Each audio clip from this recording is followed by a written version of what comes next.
ये दृष्टि का पेपर है, उत्तर प्रदेश पीसीएस 2025 के लिए। ये फुल लेंथ टेस्ट पेपर 13 है और सी सेट का है टेस्ट पेपर 3। इसमें क्वेश्चन नंबर 60 तक हो गए थे। इसमें आगे देखेंगे क्वेश्चन नंबर 61 से।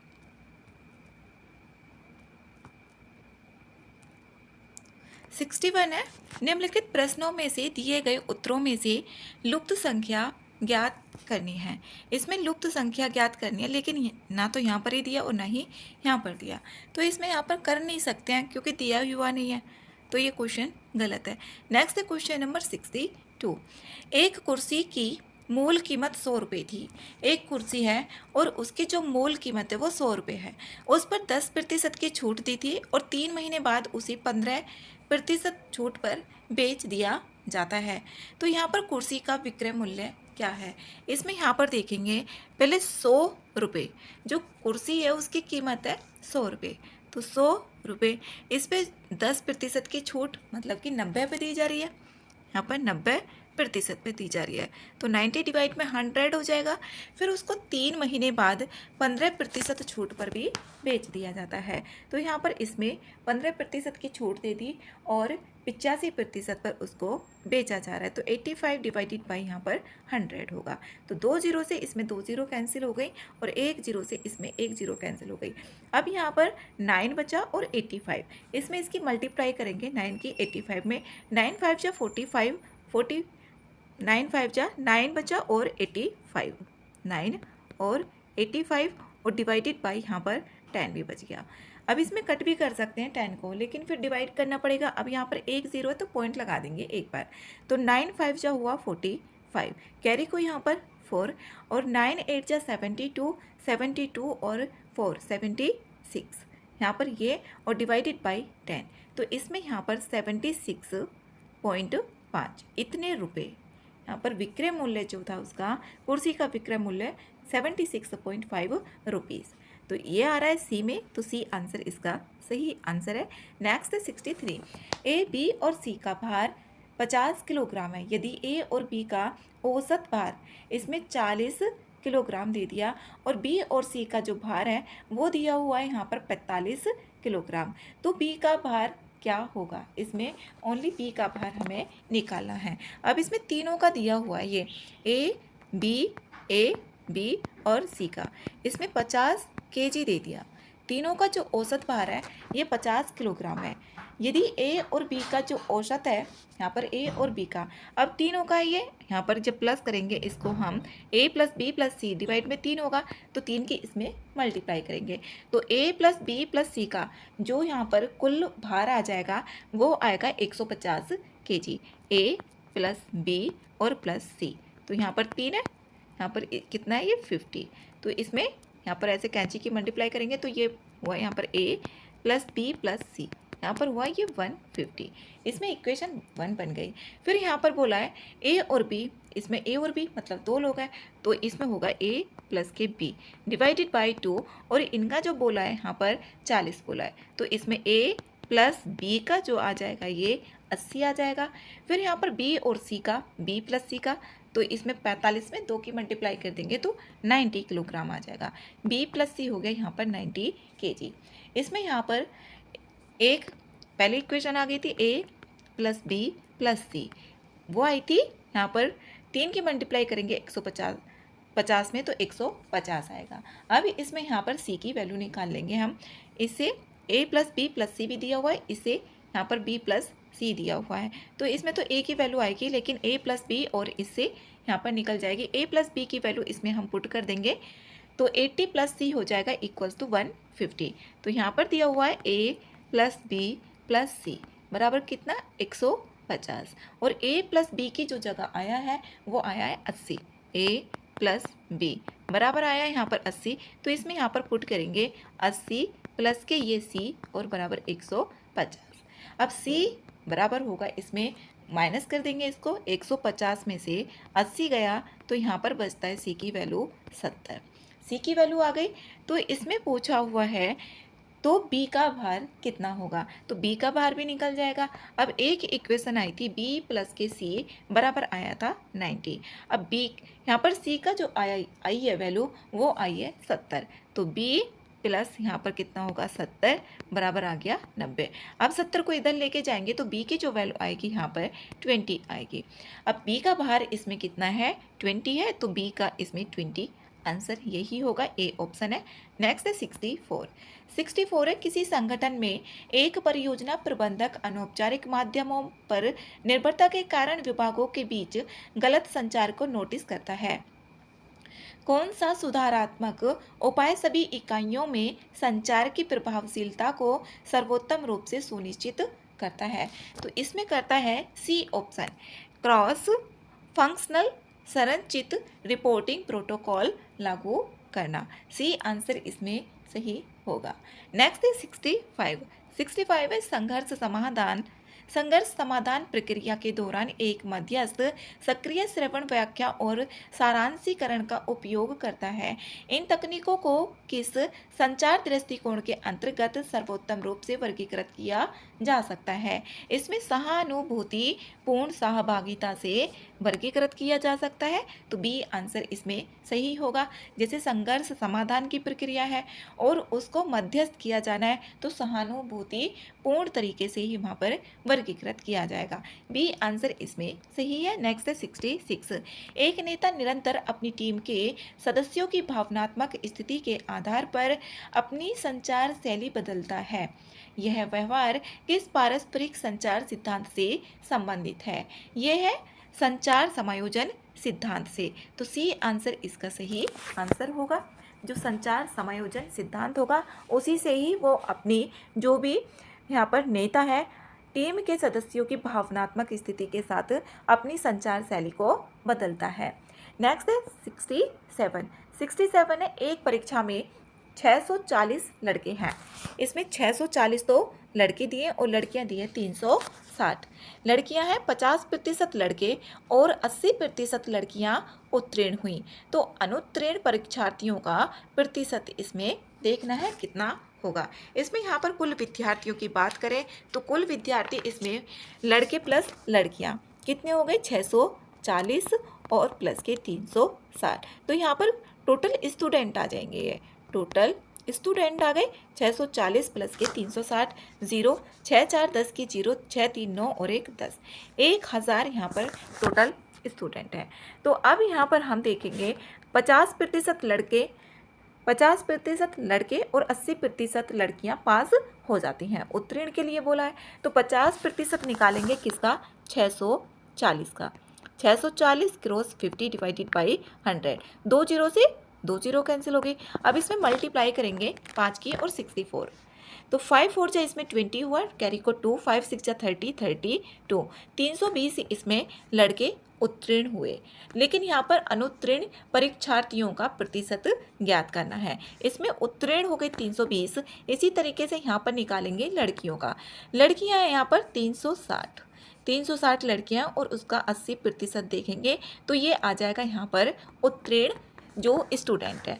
अब 2 जीरो से यहाँ पर ये कैंसिल हो जाएगा और 8 6 जा 48 हुआ, यहाँ पर जो आएगा इसका मल्टीप्लाई करके 8 6 जा 48 कैरी को 4 और 8 3 जा 24 और यहाँ पर 428, तो 288।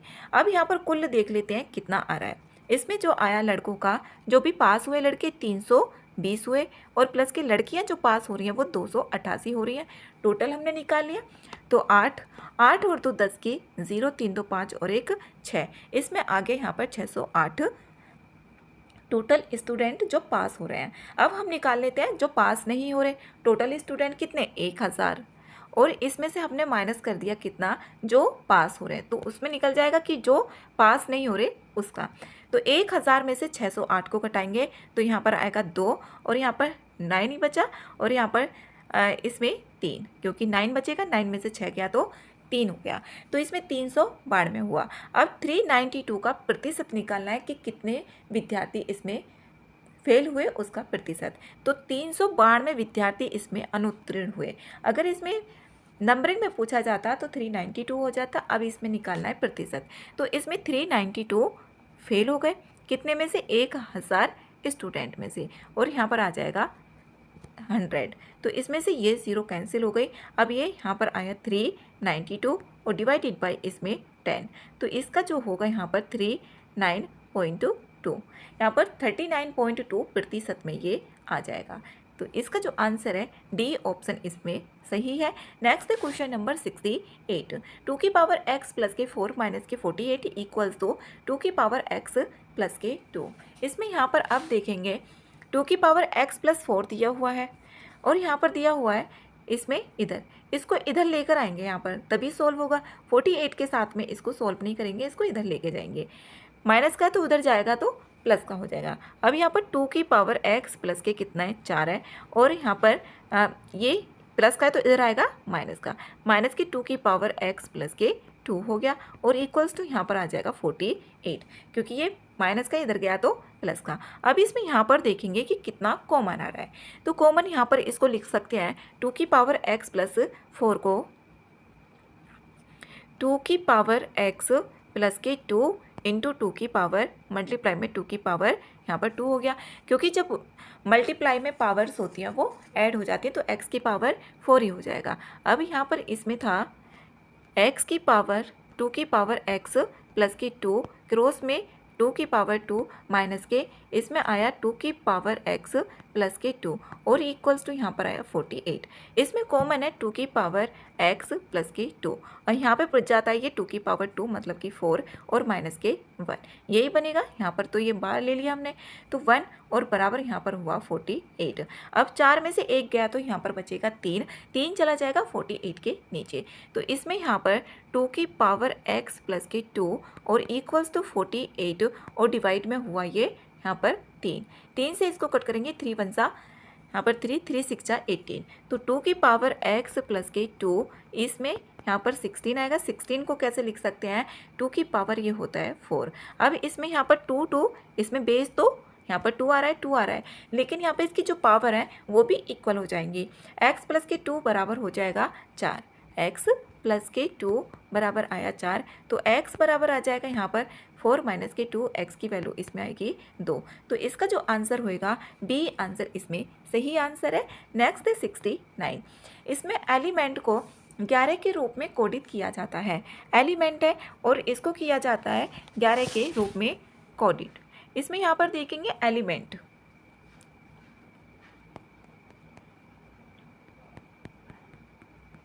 एलिमेंट ये ई आता है 5 पे, एल आता है 12 पे, ये 5 पे, एम आएगा 13 पे, ई 5 पे, फिर एन 14 पे और टी आता है 20 पे। अब इसको ना सारे को ऐड करेंगे, जितनी भी सारी डिजिट है इनको ऐड करेंगे। यहाँ पर प्लस, ये प्लस प्लस इस तरीके से, यहाँ पर 12 और 5 17, 17 और 5 22, 22 में 13 को ऐड करेंगे। यहाँ पर हुआ ये 22 हो गया, 22 में 5 27, 27 और 20 हुआ यहाँ पर 47, 47 में अब यहाँ पर 27 ये हुआ 47 और प्लस के यहाँ पर 4 3 7 और 2 27, इसको ऐड कर लेंगे 7 7 14 और यहाँ पर हो गया 47 प्लस के 22 74, इसमें ऐड करके आया 74। अब 74 को हम देखते हैं 11 के रूप में कैसे लिखा गया, दोनों को ऐड कर दिया तो 7 और 4 कितना आ गया, ये 11। इसी तरीके से INSOMNIA इसको भी इसी तरीके से करेंगे। आई जो होगा यहाँ पर 9 पे होगा, प्लस के N 14 पर होगा, NS होगा 19 पे, यहाँ पर RSO होता है 15 पर, ये यहाँ पर 15 पे होगा, M 13 पर होगा, N यहाँ पर 14 पर होगा और फिर यहाँ पर ये 14 पर है और फिर यहाँ पर है I 9 पे प्लस का 1, इसको यहाँ पर टोटल करेंगे इसका तो आएगा यहाँ पर 94, इसको ऐड करने पर 94 आएगा। अब 94 को यहाँ पर दोनों को ऐड कर देंगे, 9 और 4 13, तो यहाँ पर बी आंसर इसका सही आंसर है। नेक्स्ट है 70। संकट संचार में निम्नलिखित में से कौन सी रणनीति हितधारकों के साथ विश्वास बनाए रखने की सबसे अधिक संभावना रखती है, तो ये रखती है तात्कालिक पारदर्शी अद्यतन, अद्यतन मतलब कि जो आज की है, अद्यतन देना और आकस्मिक जो भी योजना है उसको बनाना। इसमें ये रखती है जो पारदर्शी समय पर संचार विश्वसनीयता का निर्माण करता है। सी आंसर इसका सही आंसर है। नेक्स्ट 71, एक टीम लीडर नए कर्मचारियों को दृष्टिकोण और मूल्यों को संप्रेषित करने के लिए कहानी कहने का उपयोग करता है। यह विधि किस प्रकार के संचार के लिए अधिक प्रभावी मानी जाती है? तो ये मानी जाती है सांस्कृतिक संप्रेषण के लिए। तो सी आंसर इसका सही आंसर होगा। एक टीम लीडर है, नए कर्मचारियों के दृष्टिकोण और मूल्यों को संप्रेषित करने के लिए कहानी कहने का उपयोग किया जाएगा। तो ये संचार जो होगा परिणाम के लिए अधिक प्रभावी होता है सांस्कृतिक संप्रेषण के लिए। नेक्स्ट 72, जब कोई संगठन बिना फीडबैक तंत्र के केवल टॉप डाउन संचार पर निर्भर करता है तो संचार का कौन सा सिद्धांत सबसे अधिक प्रभावी होता है? इसमें होता है अंतःक्रियाशीलता। सी आंसर इसमें सही होगा। यहाँ पर कोई संगठन है और बिना फीडबैक तंत्र के केवल टॉप डाउन संचार पर निर्भर होगा तो उसमें अंतःक्रियाशीलता सबसे अधिक प्रभावी होगी। नेक्स्ट 73, जोहरी विंडो मॉडल में खुले स्व को बढ़ाने और अदृश्य स्व को कम करने का आधार बताना है इसमें। तो इसमें दूसरों से फीडबैक प्राप्त करना और स्व प्रकटीकरण। तो बी आंसर इसमें सही होगा। जो जोहरी विंडो मॉडल होता है, दूसरों से फीडबैक प्राप्त करना और स्व प्रकटीकरण। नेक्स्ट है 74 2a = 5b = 6c। इसमें ये दिया हुआ है और a + b + c divided by 9c का मान क्या होगा, इसमें ये बताना है। तो हमें पहले a की वैल्यू चाहिए, b की वैल्यू चाहिए, c की वैल्यू चाहिए। तो यहाँ पर इसकी वैल्यू निकाल देंगे। तो इसमें यहाँ पर जो दिया हुआ है 2a = 5b और बराबर यहाँ पर 6c दिया है। तो इसको यहाँ पर एक वेरिएबल सपोज कर लेते हैं k। तो ये एक बार इसके इक्वल हो जाएगा, एक बार ये इसके इक्वल, एक बार ये। तो यहाँ पर हमने लिया 2a = यहाँ पर 5b और बराबर 6c और बराबर कितना है k। तो 2a को हमने पहले k के साथ ले लिया, फिर 5b को हमने यहाँ पर k के साथ ले लिया, 6c को हमने k के साथ। तो यहाँ से जो a की वैल्यू आएगी वो आएगी k डिवाइडेड में 2, क्योंकि 2 कहाँ चला जाएगा नीचे। और यहाँ पर b की जो वैल्यू आएगी इसमें आएगी k डिवाइड में 5 और इसमें c की जो वैल्यू आएगी वो आएगी k डिवाइडेड बाई 6। a की वैल्यू आ गई k डिवाइड में 2, b की वैल्यू k डिवाइड में 5 और c की वैल्यू k डिवाइड में 6। अब इसमें जो भी वैल्यू पूछी गई है इसमें यहाँ पर पुट कर देंगे। तो दिया हुआ है a + k b + c, यहाँ पर ये और डिवाइडेड बाई यहाँ पर 9c ये है। अब इसमें a की वैल्यू आई है, यहाँ पर a की वैल्यू k डिवाइड में 2 प्लस का b की वैल्यू आई है k डिवाइड में 5 प्लस के c की वैल्यू k डिवाइड में 6 और डिवाइडेड बाई जो हो जाएगा यहाँ पर 9 × c की वैल्यू आई है इसमें k और यहाँ पर नीचे 6। k तो इसमें सभी में कॉमन ले लेंगे ऊपर से और k नीचे भी तो कैंसिल हो जाएगा, ये k कैंसिल हो जाएगा। 2, 5 और 6 इसका एलसीएम लेंगे और डिवाइड में आ रहा है 9 डिवाइड में 6। यहाँ पर पहले लिया हमने, यहाँ पर ये है 1/2, 1/5 और 1/6 ये है और डिवाइड में 9 डिवाइड बाई 6। और इसमें यहाँ पर पहले एलसीएम निकालेंगे 2, 5 और 6 का। 2, 5, 6 का एलसीएम निकाल लेते हैं। 2, 5 और 6 इसको 2 से कट करेंगे तो 1 आएगा, इसमें 5 आएगा, इसमें 3। यहाँ पर 5 3 जा 15, 15 2 जा 30। इसका जो एलसीएम आएगा वो आएगा यहाँ पर 30। तो यहाँ पर 2 से 1/2 प्लस 1/5 प्लस 1/6 और डिवाइडेड आ रहा है इसमें 9/6 ये है। इसका यहाँ पर एलसीएम आया ये 30, इसका एलसीएम 30 हो गया। और फिर उसके बाद यहाँ पर 2 से इसको कट करेंगे 30 को, तो यहाँ पर आएगा 15 प्लस के 5 6 जा होगा 30 और प्लस के यहाँ पर आ जाएगा 5 और डिवाइडेड बाई है यहाँ पर 9/6। अब इसमें ऊपर वाला ऐड करेंगे 15 और 5 20 और इधर आया यहाँ पर 6 26 हो गया। 26 यहाँ पर 26 इसमें है 26 डिवाइडेड बाई यहाँ पर ऐड करके आया 30 और नीचे है 9 डिवाइड में 6। तो ये जो पहला होता है वो 4th नंबर पे और यहाँ पर दूसरा तीसरे के पास चला जाता है। तो 26 और क्रॉस 6 हो गया और नीचे 30 इंटू यहाँ पर 9 हो गया। अब यहाँ पर 6 से 6 5 जा इसमें हुआ 30 ये है। अब यहाँ पर इसमें कोई भी और डिजिट कट नहीं हो रही है, तो ऊपर जो आएगा यहाँ पर 26 आएगा और नीचे आएगा 9 5 जा 45, 26/45 ये आ रहा है डी में। तो डी आंसर इसका सही आंसर हो। नेक्स्ट है 75, साधारण ब्याज पर कौन सी राशि 5 वर्षों में 1860 रुपये और 7 वर्षों में 2400 रुपये हो जाएगी। इसमें ये बताना है, इसमें यहाँ पर देखें 2 वर्ष, यहाँ पर पहला तो है 5 वर्षों में इतनी हो रही है और 7 वर्षों में इतनी हो रही है। तो साधारण ब्याज पर कौन सी राशि, यहाँ पर राशि बतानी है, कौन सी राशि है वो। तो 5 वर्षों में कितनी है 1860, यहाँ पर 5 वर्षों में 1860 है और 7 वर्षों में है 2400 रुपये। अब इन दोनों का डिफरेंस निकालेंगे तो कितनी होगी, ये 2 वर्षों में आ जाएगी। इसमें से माइनस करेंगे तो 2 वर्षों में जो आएगी यहाँ पर 540 आ जाएगी, ये इसको माइनस करना है। तो 2 वर्षों की कितनी होगी 540 रुपये हो गई। अब इसमें यहाँ पर देखेंगे 5 वर्षों का ब्याज। अब इसमें 5 वर्षों का हम ब्याज निकाल लेंगे। 5 वर्षों का ब्याज जैसे कि इसमें आई है 540, 2 वर्षों का कितना आ गई 540 आ गई। तो इसमें यहाँ पर 2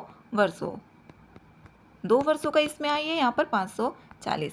अब यहाँ पर 540 क्योंकि 2 वर्षों का 1 वर्ष का निकाल लिया तो कितना आ गया 2 आ गया। तो इसमें यहाँ पर आया, ये हमने 1 वर्ष का निकाल लिया क्योंकि 2 है तो यहाँ पर निकल गया, तो ये आया 270 रुपये 1 वर्ष का। जो 1 वर्ष का यहाँ पर ब्याज मिला वो आया 270 रुपये। अब इसमें आगे यहाँ पर 5 वर्षों का इसमें ब्याज निकाल लेंगे। 5 वर्षों का ब्याज इसमें निकालेंगे, मल्टीप्लाई कर देंगे कितने में 270 में, कितने की यहाँ पर 5 की, तो यहाँ पर 0 हो गया। अब इसमें 7 5 जा हुआ 35, कैरी को यहाँ पर 3 और 5 2 जा 10 और 30, 1350 रुपये आया। इसमें 5 वर्षों का जो ब्याज आया है वो आया है 1350। इसमें 5 वर्षों में इतने हो रही थी और यहाँ पर 7 वर्षों में 2400 रुपये हो रही थी। तो इसमें यहाँ पर एक तो आ गया हमारा ब्याज और एक यहाँ पर 5 वर्षों में कितनी राशि थी, तो इसमें हम माइनस कर देंगे तो यहाँ पर आ जाएगा मूलधन। मूलधन इसी तरीके से निकालते हैं, मिश्र धन और माइनस का यहाँ पर ब्याज को घटा देंगे तो यहाँ पर आ जाएगा मूलधन। मूलधन होता है यहाँ पर प्रिंसिपल। तो इसमें इसका मूलधन का फॉर्मूला होगा जिसे हम प्रिंसिपल बोलते हैं। तो मिश्र धन ए माइनस के जो भी यहाँ पर ब्याज था, तो ब्याज जो इंटरेस्ट आया था वो आया है यहाँ पर 1350 और 5 वर्षों में कितनी है 1860 माइनस के 1350। अब इसको माइनस करेंगे तो यहाँ पर 0 होगा, यहाँ पर 1, यहाँ पर 5, तो 510 रुपये। इसमें यहाँ पर देखते हैं कौन सा ऑप्शन ठीक है, सी आंसर सही है। नेक्स्ट है क्वेश्चन नंबर 76। एक सोसाइटी में 400 लोगों में से 220 लोगों को चाय पसंद है। इसमें 220 लोग हैं जिनको चाय पसंद है, 180 निवासियों को कॉफ़ी पसंद है और 100 जो निवासी हैं उनको चाय और कॉफ़ी दोनों पसंद है। इसमें चाय और कॉफ़ी की बात की गई है, तो इसमें यहाँ पर देखना है कितने निवासियों को दोनों में से केवल एक पेय पसंद है। दोनों में से कितने हैं जिनमें यहाँ पर केवल एक पेय पसंद है। इसमें यहाँ पर देखेंगे, इसमें टोटल जो लोग हैं वो हैं 400, तो इसमें यहाँ पर चाय का बना लेते हैं और कॉफ़ी का बना लेते हैं। इसमें दोनों को बोला गया है कितने 100 लोग। अब इसमें 220 जो 220 लोग हैं वो है यहाँ पर चाय पसंद और 180 लोग हैं उनको है कॉफ़ी पसंद। ये हमने कॉफ़ी मान लिया और इधर यहाँ पर चाय मान लिया। अब इसमें यहाँ पर 100 लोग तो ये दे दिया और यहाँ पर कितना दिया हुआ है, यहाँ पर दोनों, यहाँ पर 220 है और ये 100 था तो इसमें 110 आ जाएगा। अब यहाँ पर कॉफ़ी का 180 और 100 को घटाया यहाँ पर तो कितना बचा, यहाँ पर 80 आ गया। अब इसको यहाँ पर 100 और 110 और यहाँ पर 80, तो इसमें इसको ऐड कर देंगे। तो ऐड करने के बाद आएगा 110 प्लस के 100 और 100 जो थे दोनों थे, ये केवल यहाँ पर चाय और 100 दोनों और 80 जो है वो कॉफ़ी वाले हैं। तो इसमें ऐड किया तो यहाँ पर हो जाएगा ये 190, तो ये आया यहाँ पर 290, ये 290 आ गया। अब यहाँ पर इसमें दिया हुआ है जो 100 को तो दोनों पसंद है। इसमें पूछा हुआ है कितने निवासियों को दोनों में से केवल एक पेय पसंद होगा।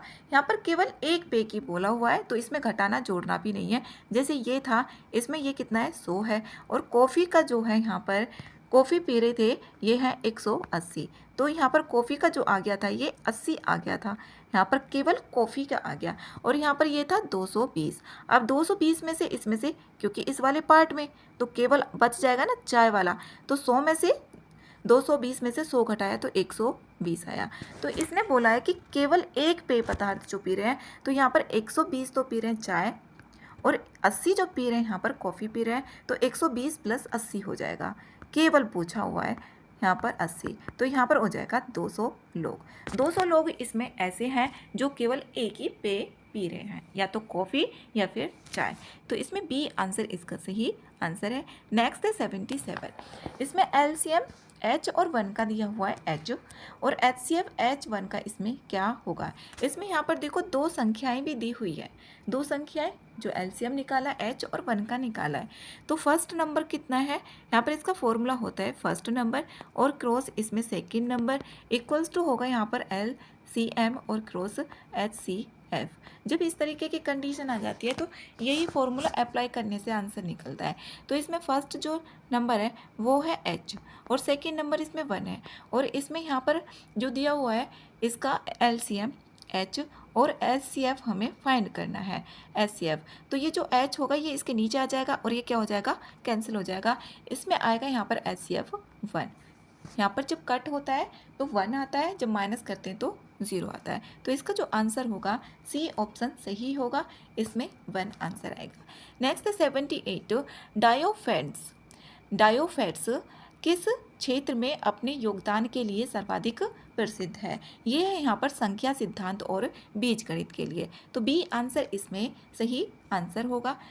डायोफेट्स किस क्षेत्र में अपने योगदान के लिए सर्वाधिक प्रसिद्ध है, ये है संख्या सिद्धांत और बीजगणित के लिए। नेक्स्ट 79। एक नोटबुक की कीमत कितनी है, 12 रुपये है। 12 रुपये प्रति पीस है, मतलब जो एक नोटबुक है उसकी है 12 रुपये। एक रबड़ की कीमत इसमें 8 रुपये है, 8 रुपये की एक रबड़ है, और आशीष ने नोटबुक और रबड़ पर 64 रुपये इसमें खर्च किए। तो इसमें खरीदी गई नोटबुक की संख्या कितनी होगी, इसमें ये बताना है। तो इसमें हम सपोज कर लेते हैं, नोटबुक को तो हमने x सपोज कर लिया, a भी मान सकते हैं, और इसमें रबड़ को हमने सपोज कर लिया y। तो इसमें यहाँ पर 12 रुपये, यहाँ पर 12 रुपये प्रति पीस है, 12 की एक पीस है, तो इसमें जो होगा ये 12x हो जाएगा, और प्लस के यहाँ पर 8y हो जाएगा, और बराबर कितना है 64 रुपये उसने खर्च भी कर दिए। इसमें इसकी हमने संख्या मान ली, और इसमें 64 रुपये कुल पे खर्च कर रहा था। अब यहाँ पर देखेंगे ये जो यहाँ पर 8y है, इसमें y, इसने पूछा हुआ है खरीदी गई नोटबुक की संख्या, तो हमें जो निकालना है ये x की वैल्यू निकाल लिया है। तो 8y हो जाएगा, यहाँ पर ये प्लस की वैल्यू है, इधर जाएगा तो ये माइनस की हो जाएगी। तो इसमें यहाँ पर होगा 8y बराबर 64 माइनस के 12x हो जाएगा। अब ये जो 12 होगा यहाँ पर 8 है, इसके नीचे चला जाएगा, तो y की जो वैल्यू होगी यहाँ पर 64 माइनस के 12x, और डिवाइडेड बाई यहाँ पर हो गया 8। अब ये इसमें ना 4 कॉमन लेके यहाँ पर कैंसिल भी हो रहा है, तो इसमें यहाँ पर 4 कॉमन आ जाएगा, 8 से ये विभाज्य हो, तो इसमें एक y ऐसी पूर्ण संख्या लेनी पड़ेगी। तो 4 से ना यहाँ पर ये 4 का मल्टीपल होगा ऊपर, यहाँ पर y बराबर होगा यहाँ पर 64, इसमें हमने 4 कॉमन ले लिया, तो यहाँ पर बचेगा 16, और माइनस के यहाँ पर बचेगा 4 3 12 x हो गया, और डिवाइडेड में कितना आ रहा है यहाँ पर 8। अभी इसको पूरा पूरा कट करने के लिए हमें यहाँ पर 2 की और मल्टीप्लाई भी करनी होगी, क्योंकि 8 से पूरा पूरा विभाज्य होना चाहिए ये। तो यहाँ पर ये तो पूरा 8 से विभाज्य हो जाएगा जब x की किसी वैल्यू के लिए, x की 4 वैल्यू के लिए ये पूरा का पूरा विभाज्य हो जाएगा। तो इसमें जो होगी यहाँ पर नोटबुक की संख्या, इसमें नोटबुक की संख्या जो आएगी 4 आएगी, तो इसका आंसर सी आंसर सही होगा। नेक्स्ट है क्वेश्चन नंबर 80। 10% वार्षिक चक्रवृद्धि ब्याज पर कितने वर्षों में 6,000 रुपये 7,260 रुपये हो जाएंगे। इसने बोला है कि 10% चक्रवृद्धि ब्याज। अब चक्रवृद्धि ब्याज का जो फॉर्मूला होता है वो होता है यहाँ पर, जैसे कि A इक्वल्स टू यहाँ पर होगा यहाँ पर P और ये 1 + K यहाँ पर R/100 और इसकी पावर n ये होगा। अब यहाँ पर एक और होता है, जब A बराबर आएगा यहाँ पर, A बराबर होता है P + K यहाँ पर जो इंटरेस्ट होता है, यही होगा जो चक्र यहाँ पर ब्याज होगा उसको जोड़ देते हैं, चक्रवृद्धि ब्याज ये होता है कंपाउंड इंटरेस्ट के। A इक्वल्स टू होगा प्रिंसिपल में जो भी, जैसे कि कोई धनराशि है और वो बैंक में जमा है तो उस पर जो भी ब्याज मिलता जाता है तो हर महीने मिलता जा रहा है तो वही होता है चक्रवृद्धि ब्याज। तो प्रिंसिपल जो हमारे उसमें अमाउंट था, जैसे 5,000 रुपये उसमें 10,000 रुपये है और उस पर जो भी जुड़ता जा रहा है तो वो आ जाता है यहाँ पर मिश्र धन। तो यहाँ पर A होता है अमाउंट, टोटल अमाउंट कितना हो गया, तो यहाँ पर A इक्वल्स टू आ जाएगा यहाँ पर P + K CI। अब इसमें इसकी प्लेस पर ये रख देते हैं P + K CI। तो इसने जो बोला हुआ है यहाँ पर कितने रुपए हो जाएंगे, कितने वर्षों में 6,000 रुपये इतने हो जाएंगे, तो ये तो दिया है A और ये दिया हुआ है यहाँ पर P। यहाँ पर चक्रवृद्धि ब्याज हमें कितने वर्षों मतलब कि n निकालना है, तो n निकल जाएगा। इसमें यहाँ पर A दे दिया, यहाँ पर A दिया हुआ है 7,260 और बराबर P कितना दिया है 6,000 और इसका फॉर्मूला अभी हमने देखा था 1 + R दिया है इसमें 10% और डिवाइड में 100 और इसकी पावर n ही तो पूछा हुआ है कि कितने वर्षों में, n की प्लेस पर यहाँ पर t भी ले लेते हैं कि कितने वर्ष हैं। अब इसमें यहाँ पर इसको 10 से 10 कैंसिल हो जाएगी, 726 डिवाइड में आएगा 600, ये 726 और डिवाइडेड बाई हो गया 600 और बराबर जो होगा यहाँ पर 1 + K 10, इसमें इससे कैंसिल हो गया। अब यहाँ पर 10 इधर मल्टीप्लाई करेंगे तो ऊपर आ जाएगा ये 11 और डिवाइडेड बाई यहाँ पर 10 और इसकी पावर जो होगी वो n हो जाएगी। अब इसमें इसको यहाँ पर कैंसिल करके देखते हैं कि किससे डिवाइड हो रहा है, 726 से ऊपर और नीचे यहाँ पर ये 600, तो इसको यहाँ पर देखें 6 से कट हो रहा है या नहीं, तो 6 × 1 = 6, 6 × 2 = 12 और यहाँ पर ये कट हो रहा है, यहाँ पर 726 और डिवाइड में 600 और बराबर 11/10, इसकी पावर कितनी है n है। यहाँ पर 6 से कट किया तो इसमें 6 × 1 = 6, 6 × 2 = 12 और यहाँ पर 6 × 1 = 6 121 और यहाँ पर आ गया 100 और जो 121 होता है ये होता है यहाँ पर 11 का स्क्वायर और जो 100 होता है ये 10 का स्क्वायर होता है और इसमें बराबर 11 और डिवाइड में 10 यही दिया हुआ है और यहाँ पर ऊपर पावर n। अब देखो बेस तो इसमें सेम हो गए और पावर कितने यहाँ पर n बराबर 2, तो ये जो राशि होगी ना 2 वर्षों में हो जाएगी। तो इसमें यहाँ पर 79 का यहाँ पर 80 है, इसमें 2 वर्ष, यहाँ पर B आंसर इसका सही आंसर होगा 2 वर्ष। नेक्स्ट है 81। एक प्रबंधक एक कार्य सौंपता है और अस्पष्ट निर्देश देता है, कर्मचारी उसे पूरा करने में विफल रहता है, संचार के किस सिद्धांत का सबसे अधिक उल्लंघन हुआ है। यहाँ पर ये देखना है, इसमें हुआ है परिशुद्धता का, जो अस्पष्ट निर्देश है उसको वो समझ में बाधा डालता है, जो अस्पष्ट निर्देश होते हैं और खराब निष्पादन का भी वो कारण बनते हैं। तो इसमें जो होगा यहाँ पर इसका आंसर बी करेक्ट है, परिशुद्धता। नेक्स्ट है क्वेश्चन नंबर 82। तकनीकी प्रगति के बावजूद कौन सा संचार अवरोध बने रहने का सबसे अधिक संभावना है। इसमें होती है यहाँ पर सिमेंटिक अवरोध की, तो इसमें बी ऑप्शन सही होगा। जो तकनीकी प्रगति है उसके बावजूद कौन सा संचार अवरोध बने रहने की अधिक संभावना रहती है, सिमेंटिक अवरोध। और ये एक व्याख्या भाषा संदर्भ में अंतर से उत्पन्न होते हैं, ये ऐसे कारक जिन्हें केवल तकनीक द्वारा हल नहीं किया जाता, यहाँ पर होता है ये सिमेंटिक अवरोध। नेक्स्ट है क्वेश्चन नंबर 83। एक खुदरा विक्रेता किसी वस्तु के क्रय मूल्य पर 300% का लाभ कमाता है। इसमें हम मान लेते हैं CP, यहाँ पर CP मान लिया हमने 100 रुपये।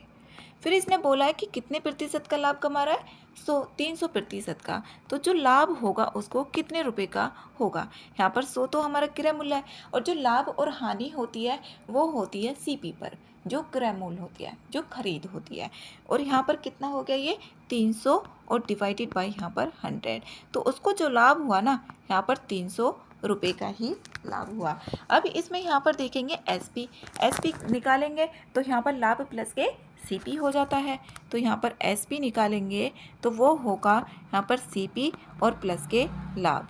तो यहाँ पर सीपी आया था कितना, 100, प्लस के लाभ कितना आया, 300। तो यहाँ पर एसपी जो हो गया विक्रय मूल्य, सेलिंग प्राइस, तो ये हो गया 400 रुपये। फिर इसमें यहाँ पर देखेंगे, फिर आगे बोला इसने वस्तु का क्रय मूल्य एक यहाँ पर 50% पड़ जाता है। 50% मतलब कि 150 हो जाता है वो। तो यहाँ पर 100 तो हमने माना था, नया क्रिया मूल्य इसमें निकाल लेते हैं, जो नया सीपी होगा, न्यू सीपी निकाल लेते हैं। तो इसमें यहाँ पर 100 रुपये तो था हमारा जो क्रय मूल्य है। अब यहाँ पर 150 हो गया, क्योंकि 50% बढ़ जाता है, 100 तो होता है। नीचे कितना है, यहाँ पर 100 है, 100 से 100, तो इसमें आ गया यहाँ पर 150, जो नया सीपी आया। अब इसमें हमें लाभ निकालना है। नया लाभ क्या होगा, नया लाभ निकाल लेंगे। यहाँ पर नया लाभ, तो इसमें हो जाएगा एसपी और माइनस के सीपी, इसका ये फॉर्मूला होगा। एसपी आया है 400 और सीपी कितना आया है, 150 रुपये। तो 400 में से इसमें 150 घटाएंगे तो कितना आएगा, 250 रुपये आएगा, जो नया लाभ होगा, ये प्रॉफिट। यहाँ पर प्रॉफिट आ गया। अब इसमें पूछा है क्रय मूल्य के सापेक्ष नया जो प्रतिशत लाभ होगा वो कितना होगा। हमारा यहाँ पर जो सीपी आया है दूसरा वाला, न्यू वाला, उसको लेके चलेंगे, ना कि वो जो हमने मान के चले। तो इसमें यहाँ पर जो भी सीपी होता है सीपी को लिखेंगे, और जो भी प्रॉफिट आया है उसको लिखेंगे, और इनटू हो जाएगा यहाँ पर 100। तो इसमें यहाँ पर प्रॉफिट जो आया है वो आया इसमें 250, डिवाइडेड बाई सीपी आया 150, और यहाँ पर हुआ ये 100। तो इसमें 10 से 10, 5 जा हुआ 25, और 5 3 जा यहाँ पर 15। तो 500 ऊपर आ गया और नीचे आएगा यहाँ पर 3। तो इसमें आ जाएगा यहाँ पर 500 ऊपर और नीचे 3, इतने प्रतिशत। अब इसको यहाँ पर डिवाइड भी करना है, तो ये आएगा 5 3 जा यहाँ पर 3 1 जा 3 होगा, 3 6 जा 18, 3 6 जा 18 पॉइंट, यहाँ पर ये 6 6 चलता चला जाएगा। तो 6 6 6, तो ये जुड़ जाता है 6 7 में। तो ए आंसर इसका सही आंसर होगा। नेक्स्ट क्वेश्चन नंबर 84 है। यहाँ पर एक स्कूल में शिक्षकों, जो शिक्षक हैं वो, और छात्रों का अनुपात इसमें दिया हुआ है 3:25। यदि 5 और शिक्षक शामिल इसमें हो जाते हैं और 10 छात्र छोड़ देते हैं, 10 तो छात्र इसमें छोड़ दिए। अब जो इसमें शिक्षक को हम टीचर मान लेते हैं, और यहाँ पर जो छात्र हैं उनको हम स्टूडेंट मान लिया, स्टूडेंट। और इनका जो रेशो दिया हुआ है वो 3/25 दिया हुआ है, ये हो गया। अब यहाँ पर इसमें जब इसको हटाएंगे तो इसको x हो जाएगा जब रेशियो को, और यहाँ पर इसमें b इसको x मान लेते, तभी तो रेशियो कट करके यही आ जाएगा ना, 303 और 25। इसमें आगे देखें तो इसने बोला हुआ है कि इसमें 3x और डिवाइडेड बाई 25x। इसने बोला है कि ऊपर वाले तो शिक्षक हैं और नीचे वाले छात्र हैं। 5 शिक्षक और आ जाते हैं, मतलब कि इसमें 5 हो गया, और यहाँ पर 10 छात्र इसमें छोड़कर चले जाते हैं, ये 10 है, इसमें चले जाते हैं। तो इसका जो नया अनुपात हो जाता है वो 4/23 हो जाता है। अब इसमें कुछ नहीं है, बस इसके कैलकुलेशन करनी है। अब 23 की इधर मल्टीप्लाई करेंगे और इसमें इधर करेंगे, तो यहाँ पर जो होगा ये 23 के इसमें करेंगे तो 3 3 जा इसमें 9 हो गया, और 3 2 जा 6 हो गया x, और प्लस के 5 की करेंगे, 5 3 जा 15, कैरी को 1, 5 2 जा 10, 10 और 1 11, 115 तो ये आ गया। और बराबर यहाँ पर होगा ये 25 में 4 की करेंगे तो 100x हो जाएगा, और माइनस के ये 10 है, और यहाँ पर आया ये 40। अब इसको यहाँ पर माइनस करना है और इसमें प्लस करना है, तो ये 115 है और ये कितने 40 है, तो इधर 40 आएगा तो प्लस में आ जाएगा, और 69 को इधर लेके जाएंगे तो माइनस में हो जाएगा। तो इसमें यहाँ पर 100 में से 69 को माइनस करेंगे तो ये आएगा यहाँ पर 31, और 115 को 40 में जोड़ेंगे तो ये आ जाएगा 125। 155। तो 155 बराबर आया 31x के। यहाँ पर 155 आएगा 31x के। तो x की जो वैल्यू हो जाएगी वो होगी 155 और डिवाइडेड बाई 3। तो ये टेबल में आती है 5 के, यहाँ पर 31, ये 5 के टेबल में आएगी। तो x बराबर जो आएगा यहाँ पर 5 आएगा। इसमें पूछा गया है स्कूल में शुरू में शिक्षकों और छात्रों की कुल संख्या कितनी थी। इसमें निकालनी है। तो कितना है, शुरू में अनुपात था 3 + के 25। यहाँ पर कितना हुआ, ये 28, 28x, तो 28 और क्रॉस कितना x की वैल्यू है ये 5, 5 रख दिया। 8 5 जब कितना हुआ 40 हुआ, कैरी को इसमें 4, और यहाँ पर 5 1 जा 5 2 जा 10, और यहाँ पर 14 आ जाएगा 140। स्टार्टिंग में जो थी वो थी शिक्षकों की और छात्रों की संख्या 140। नेक्स्ट है क्वेश्चन नंबर 85। एक राजनयिक विभिन्न देशों के अधिकारियों को संबोधित करते समय सांस्कृतिक मानदंडों को ध्यान में रखते हुए अपने संदेश को सावधानीपूर्वक संशोधित करता है। तो ये इसका उदाहरण है। इसमें से देखते हैं किसका उदाहरण होगा। ये अंतर सांस्कृतिक संवेदनशीलता का होता है। तो इसमें बी आंसर सही है। नेक्स्ट है क्वेश्चन नंबर 86। अंतर्वैयक्तिक संचार में दृढ़ता और आक्रामकता में क्या अंतर है। इसमें होता है ये अपनी अभिव्यक्ति करते समय दूसरों के अधिकारों का सम्मान बनाम दूसरों के अधिकारों का उल्लंघन। तो सी आंसर इसका सही आंसर है। नेक्स्ट है 87। निम्नलिखित में कौन सा संचार का प्रकार मुख्य रूप से संगठनात्मक अधिगम और नवाचार का समर्थन करता है। ये करता है पदानुक्रमों के बीच खुला संवाद। सी आंसर इसका सही आंसर है। नेक्स्ट है 88। कौन सा नेतृत्व संचार अभ्यास परिवर्तनकारी नेतृत्व से सर्वाधिक मेल खाता है। इसमें सी ऑप्शन सही है, जो एक प्रभावशील दृष्टि प्रस्तुत करेगा और अनुयायियों को प्रेरित करता है। वही नेतृत्व संचार अभ्यास परिवर्तनकारी नेतृत्व से सर्वाधिक मेल खाएगा। नेक्स्ट है 89। अंतर्वैयक्तिक संचार में निम्न में से कौन सा तत्व संदेश की डिकोडिंग प्रक्रिया को सबसे कम प्रभावित करता है। ये करता है संचार चैनल बैंडविड्थ। डी आंसर इसमें सही होगा, जो सबसे कम यहाँ पर प्रभावित करेगा डिकोडिंग प्रक्रिया को अंतर्वैयक्तिक संचार में। तो डी आंसर है इसका। नेक्स्ट है क्वेश्चन नंबर 90। बातचीत में समझ दिखाने और लहजे को नियंत्रित करने के लिए प्रतिद्वंदी के कथनों को पुनः व्यक्त करने की तकनीक को क्या कहा जाता है। इसमें पैराफ्रेजिंग कहा जाता है। तो सी आंसर इसमें सही आंसर होगा। नेक्स्ट है 91। एक धातु के बक्से की बाहरी लंबाई 30 सेंटीमीटर, चौड़ाई 20 सेंटीमीटर, और यहाँ पर इसकी जो हाइट दी है 15 सेंटीमीटर। यदि बॉक्स की जो दीवारें हैं 2 सेंटीमीटर मोटी हैं, तो जो भी बॉक्स था उसका यहाँ पर धातु का आयतन ज्ञात करना है। अब इसमें यहाँ पर इसने अलग अलग दे दी है, लेंथ, ब्रेथ और इसकी जो हाइट है। तो जब अलग अलग होती है तो उसमें क्यूबॉइड होता है, घनाभ। और जब एक ही होंगे, जैसे कि ए बी और बी बी और सी बी एक होगी सेम, तो वो होता है घन, उसको बोला जाता है क्यूब। तो इसमें यहाँ पर जो धातु का बॉक्स होगा, यहाँ पर इसका वॉल्यूम निकालेंगे। तो वॉल्यूम जैसे कि ये क्यूबॉइड है, ये यहाँ पर क्यूबॉइड है, LBH दिया हुआ है, तो इसका जो वॉल्यूम होगा LBH होगा। इसका आयतन निकालते हैं, ये हुई 30 और फिर 20 और फिर यहाँ पर है 15। तो इसका 3 2 जा 6 और 15 6 जा 90, तो यहाँ पर आ जाएगा 9000। इसमें 9000 सेंटीमीटर क्यूब आएगा। पहले आ गया, फिर उसने बोला है कि जो उस बॉक्स की दीवारें हैं वो 2 सेंटीमीटर मोटी हैं। अब ये 2 सेंटीमीटर मोटी है, तो इसमें यहाँ पर हम देखेंगे इधर से भी और इधर से भी दोनों साइड से मोटी होगी। तो टोटल जो लेंथ थी यहाँ पर, जैसे कि इसमें हमने ये बना लिया क्यूबॉइड। अब इसमें यहाँ पर देखेंगे जैसे कि 2 सेंटीमीटर, इधर से भी ये मोटी है, इसमें ये जो मोटी है तो 2 हो गया, और इधर से भी ये 2 है। इसमें जो चौड़ाई दी हुई है 20 दी हुई है टोटल, तो इसमें हम 2 तो ये है और 2 ये है, तो इसमें से घटा देंगे ना, उसकी जो मेन होगी वो चौड़ाई निकल जाएगी। तो इसमें आ जाएगी 16, इसकी जो चौड़ाई होगी वो 16 आ जाएगी, और ये आ जाएगी, इसमें 4 घटाएंगे तो ये 30 में से 4 गया तो 26, इसमें ये 26, और इसमें आएगी ये ऊंचाई 11। इसमें सभी में से 11 घटानी 4 घटानी होगी, क्योंकि 2 उधर की हो जाएगी और 2 इधर की, वो मोटाई है इसलिए घटा रहे हैं। अभी इसका निकालेंगे फिर से आयतन।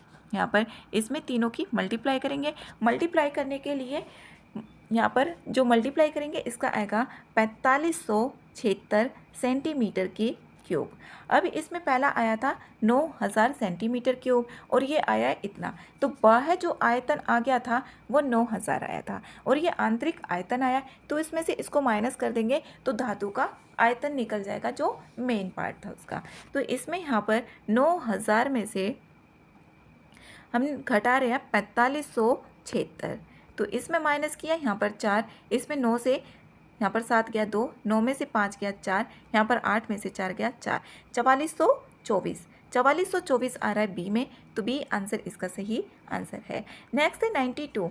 एक स्थिर गति से चलती हुई एक रेलगाड़ी है जो 150 मीटर लंबे एक प्लेटफॉर्म को 12 सेकंड में पार कर लेती है और 240 मीटर लंबे एक अन्य प्लेटफॉर्म को 18 सेकंड में पार करती है। तो रेलगाड़ी की इसमें लंबाई कितनी है वो बतानी है। तो इसमें यहाँ पर पहली जो थी वो 150 मीटर लंबा है प्लेटफॉर्म, उसको तो 12 सेकंड में कर ले रही है और 240 जो मीटर है उसको 18 सेकंड में पार कर ले रही है। तो इसमें यहाँ पर जो प्लेटफॉर्म है पहला वाला उसको देख लेते हैं। अब रेलगाड़ी की हमने यहाँ पर लंबाई मान ली x, लंबाई x मान ली। अब यहाँ पर कितना था, ये 150 मीटर लंबे एक प्लेटफॉर्म, तो यहाँ पर कितना हो जाएगा 150 हो जाएगा, ये टोटल होगी इसकी लंबाई।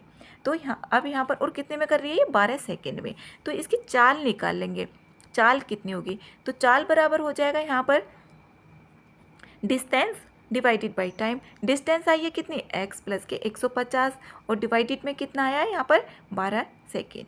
और दूसरे की जो आएगी यहाँ पर पहली आ गई है v आ गई, फिर दूसरे की कितनी हो जाएगी, दूसरी जो चाल होगी, रेलगाड़ी तो एक ही है ना, उसी की चाल है, तो यहाँ पर v1 और v2 नहीं मानेंगे। तो यहाँ पर फिर v जो होगी दूसरी वाली तो x और प्लस के यहाँ पर आएगी ये 240 और डिवाइडेड बाई जो होगा यहाँ पर 18, ये 18 दूसरा वाला। तो इसमें दोनों ना इक्वल हो जाएंगे, ये जो भी दोनों चालें हैं ये भी v, इस v की वैल्यू यहाँ पर ठा के रख देंगे x प्लस के 150 डिवाइड में 12, तो इसमें होगा x प्लस के 150 डिवाइड में 12 और बराबर x प्लस के 240 और डिवाइड में यहाँ पर 18।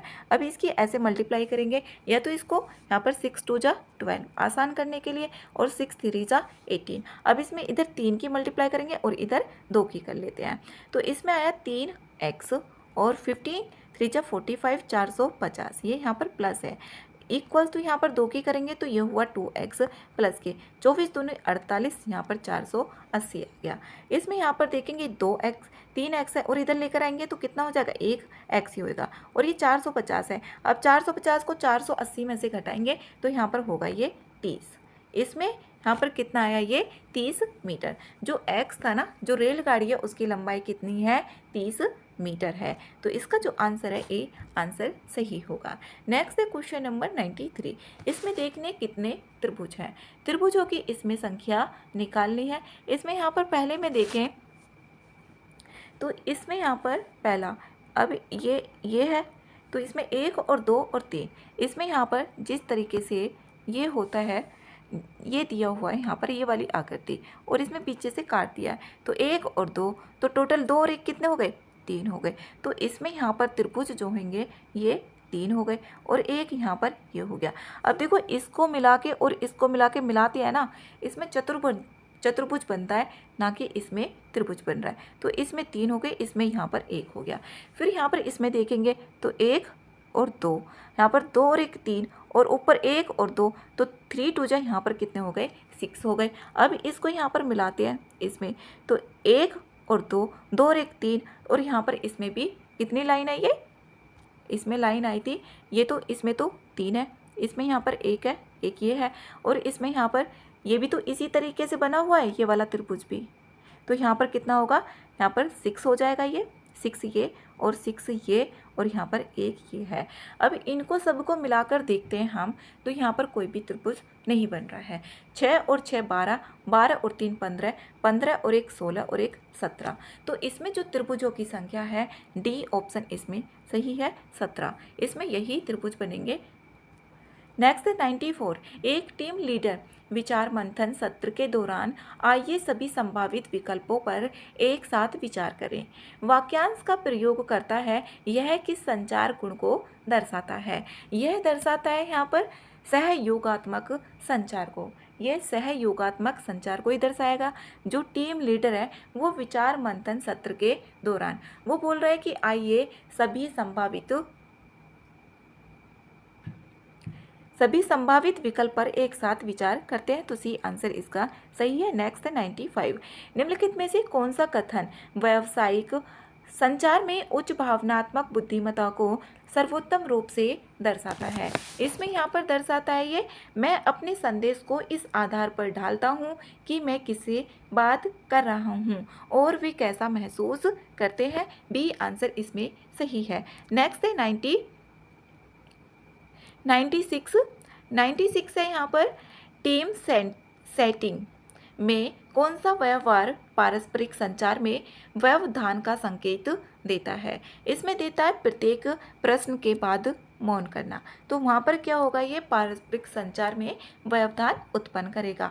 नेक्स्ट 97, अंतर्व्यक्तिगत संघर्ष प्रबंधन में कौन सी रणनीति आत्मविश्वास और सहयोग के बीच सर्वोत्तम संतुलन स्थापित करती है। ये करती है सहयोग करना। तो सी आंसर इसमें सही है।